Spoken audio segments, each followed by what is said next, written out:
বন্ধুরা, আজ কচুর শাক বানাবো। কচু কেটে নিয়েছি। বর্ষাকালের কচু তো একটু ভালো করে পরিষ্কার করে কেটে নেওয়া হয়েছে। কচু শাকটাকে এবারে আমি একটু ভালো করেই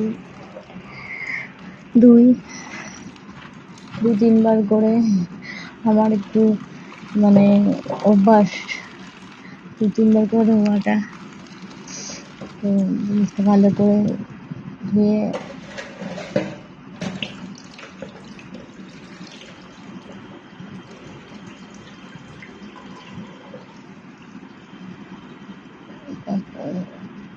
জলটা ঝারিয়ে রিপিট করে আবার একটু জল ভরে নিচ্ছি।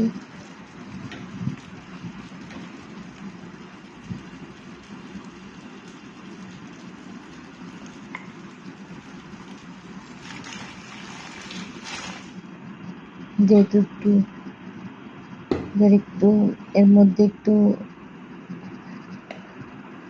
নুন দিয়ে নিচ্ছি, কারণ এটাকে একটু বয়েল করতে হবে।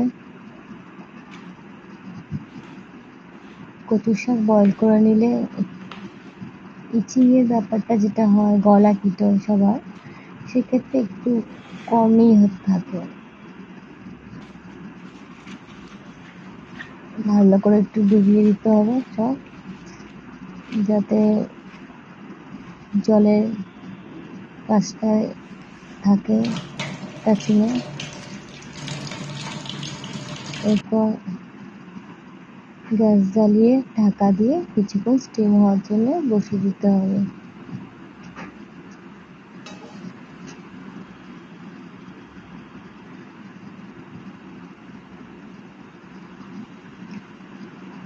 এবার তার মধ্যে আমার কিছু মশলা রেডি করার আছে, রেডি করে নিয়েছি।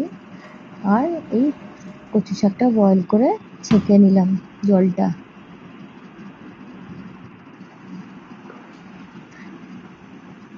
তেল একটু গরম করতে দিচ্ছি, তার মধ্যে 5 ফোড়ন দিলাম আর শুকনো লঙ্কা, তেজপাতা ফোড়ন দিলাম এবং একটু নেড়ে নিয়ে তারপরে একটু ওর মধ্যে একটা আদা পেস্ট, আর সেটাকে একটু নেড়ে নিতে হবে হালকা করে।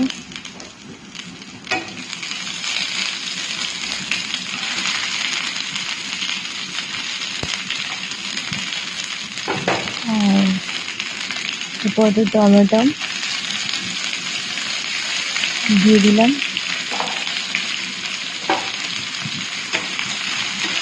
সব টমেটো একটু নাড়তে হবে।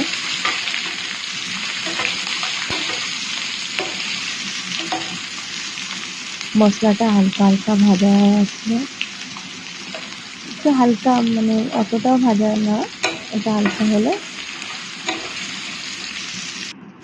কারণ টমেটোর মধ্যে শক্ত থাকে তো। তারপর হলুদ, একটু জিরে গুঁড়ো দিয়ে দিলাম।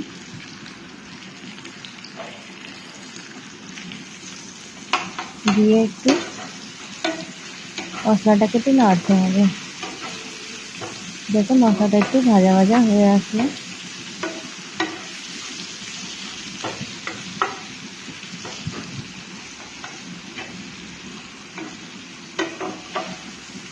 কারণ টমেটোগুলি তো অনেকটা শক্ত হয়ে আছে, টমেটোগুলো যাতে একটু লেস টাইপের হয়ে যায়, গলে যায়। তারপর যখন দেখছি আস্তে আস্তে মশলাটা প্রায় অনেক ভাজা হয়ে গেছে, আমার মনে হলো একটু জিরে গুঁড়ো লাগবে, তাই আমি একটু জিরে গুঁড়ো দিয়েছি। বন্ধুরা, তোমরা কিন্তু একটু আন্দাজ মতনই দিও।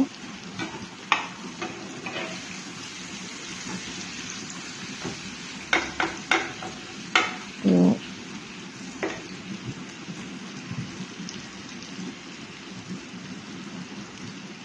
এবারে কচি শাকটা তুলে দিলাম, যেহেতু মশলাটা হালকা ভাজা হয়ে গেছে।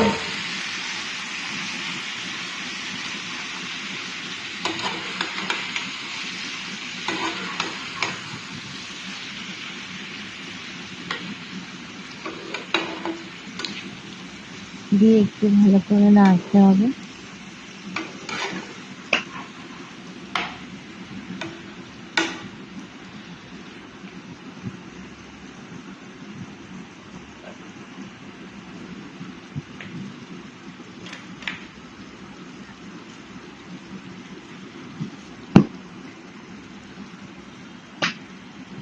একটু হালকা নুন দিয়ে দিলাম, কেন যেহেতু আমি বয়েল করার সময় নুন একটু দিয়েই বয়েল করেছিলাম, তো সেই ক্ষেত্রে আমি একটু অল্পই নুন ব্যবহার করলাম।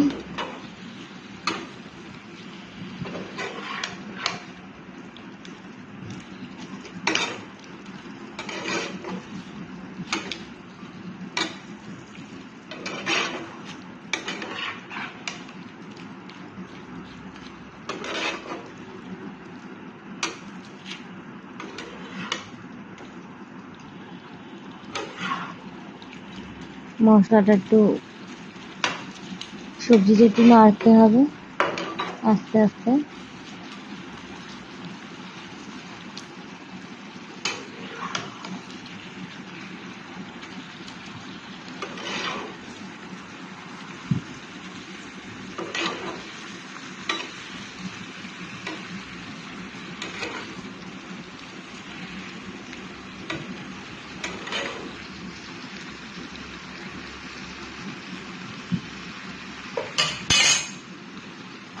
বন্ধুরা আপাতত ঢাকা দিয়ে দিলাম।